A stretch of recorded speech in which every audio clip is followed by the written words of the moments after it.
Notre façon de travailler est sur le point de complètement changer, et ce, à cause d'une nouvelle force, les agents d'intelligence artificielle. Aujourd'hui, on va décortiquer ensemble, en s'appuyant sur les analyses de Google Cloud, ce que sont exactement ces fameux collègues numériques et comment, déjà maintenant, ils transforment le monde de l'entreprise.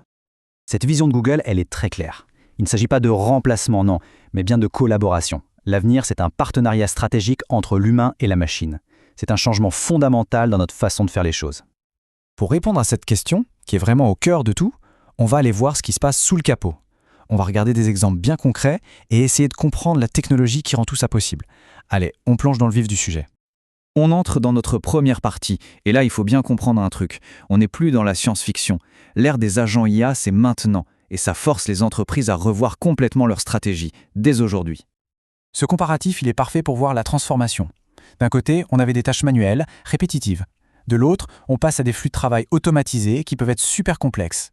Fini les données et les outils chacun dans leur coin. Maintenant, l'accès est unifié. Et surtout, au lieu de juste réagir aux problèmes quand ils arrivent, les agents peuvent anticiper et même agir de manière proactive. C'est un vrai changement de paradigme. Et attention, on ne parle pas d'une petite tendance, non, c'est une véritable lame de fond. Une étude de Capgemini le confirme, 82%, c'est énorme. Pour près de 4 dirigeants sur 5, les agents IA ne sont plus une option, c'est une nécessité, et ce pour les 3 prochaines années. L'adoption va être massive et très rapide. Bon, ok, le contexte est posé, mais concrètement, comment ça marche tout ça? On va entrer dans la mécanique pour vraiment comprendre comment ces agents arrivent à prendre des décisions et à passer à l'action. Le concept absolument clé ici, c'est l'orchestration. Il faut voir ça comme le cerveau de l'agent, son chef de projet interne en quelque sorte. C'est cette fonction qui va analyser une demande, la découper en petites étapes logiques et décider de la meilleure façon de procéder pour arriver au but final. Mais bien sûr, un cerveau, ça a besoin de mains pour agir dans le monde réel. Et c'est exactement là que les outils entrent en jeu. Un outil, ça peut être plein de choses. Une fonction pour aller chercher une info dans une base de données, une API pour envoyer un email, ou même un autre agent IA spécialisé dans une tâche bien précise. C'est ça qui donne à l'agent son pouvoir d'agir. Ce qui est vraiment fascinant, c'est de voir comment l'agent combine le raisonnement et l'action. En fait, il suit une boucle toute simple mais hyper puissante qu'on appelle React. Raisonner, agir, observer. C'est simple. L'agent pense à une étape, il utilise un outil pour exécuter l'action, puis il regarde le résultat. Et ce résultat, eh bien, il va nourrir sa prochaine étape de raisonnement, et ainsi de suite, jusqu'à ce que la mission soit accomplie. Forcément, une question essentielle se pose.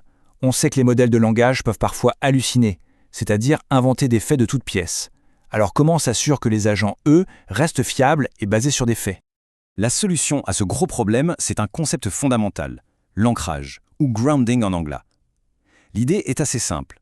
On va forcer l'agent à ne pas se baser uniquement sur ce qu'il a appris, sur sa mémoire, mais à se connecter en permanence à des sources de données fiables pour que ses réponses soient basées sur des faits bien réels et vérifiables. Et la technique numéro 1 pour faire cet ancrage, ça s'appelle la RAG, pour Retrieval Augmented Generation. Encore une fois, l'idée est simple, avant même de penser à répondre, l'agent doit d'abord aller récupérer l'information la plus pertinente dans une base de connaissances. C'est un peu comme s'il faisait une vérification des faits en temps réel. Le fonctionnement de la RAG, c'est d'une logique implacable. Premièrement, le système cherche les infos les plus fraîches et les plus pertinentes. Deuxièmement, il ajoute ses faits à la question de départ. Et seulement à la fin, le modèle génère sa réponse, mais en se basant sur ce contexte qui a été enrichi et vérifié. C'est comme ça qu'on s'assure d'avoir des réponses qui tiennent la route. Bon, on a assez parlé de théorie, passons à la pratique. On va voir comment ces technologies sont déjà utilisées par de vraies entreprises pour régler de vrais problèmes. On commence avec un exemple que tout le monde connaît, The Home Depot, le géant américain du bricolage. Ils ont créé un agent qu'ils ont appelé Magic Apron. C'est un expert virtuel qui peut répondre en un clin d'œil à des questions super pointues sur les produits en allant piocher directement dans la documentation technique. Et tout ça pendant que le client fait ses achats. Autre exemple très intéressant, celui de Wayfair. Eux, ils n'ont pas mis l'agent face au client, mais ils l'ont utilisé en interne pour booster la productivité de leurs propres développeurs. Et les résultats, ils sont juste bluffants. Regardez ce graphique. Avec Gemini Code Assist, la création d'environnements de développement est 55% plus rapide. La couverture des tests, 48% plus rapide. En clair, c'est un gain de productivité absolument massif. Allez, un dernier cas d'étude avec Gordon Food Service. Eux, ils intègrent ces agents au plus profond de leurs opérations, avec un but bien précis, casser les silos d'information. Cette citation de l'entreprise est vraiment parlante. La plateforme de Google leur permet de créer ses collègues numériques sans avoir à tout réinventer et à tout développer eux-mêmes. Ça démocratise complètement l'accès à l'information et ça permet même à des employés non techniques de se construire leurs propres outils pour automatiser leurs tâches. Mais il ne faut surtout pas croire que cette révolution est réservée aux grands groupes. Pas du tout. Elle se propage absolument partout, des startups les plus agiles jusqu'aux salles de classe. En fait, l'IA est en train de devenir une infrastructure de base, un peu comme l'a été Internet. Et pour que cette technologie se déploie vraiment, il faut aider tout un écosystème à se développer. C'est pour ça qu'on voit naître des programmes de soutien pour les startups, des boîtes à outils open source pour que n'importe qui puisse créer son agent, et des partenariats pour intégrer ces solutions partout. L'idée, c'est de faire tomber les barrières pour accélérer l'innovation. Cette tendance est tellement forte qu'elle influence même le matériel qu'on utilise tous les jours. Dans le monde de l'éducation, par exemple, les Chromebooks sont maintenant catégorisés selon leur capacité à gérer les nouvelles charges de travail liées à l'IA. On prépare déjà les enseignants et les étudiants aux outils de demain. Voilà où on en est.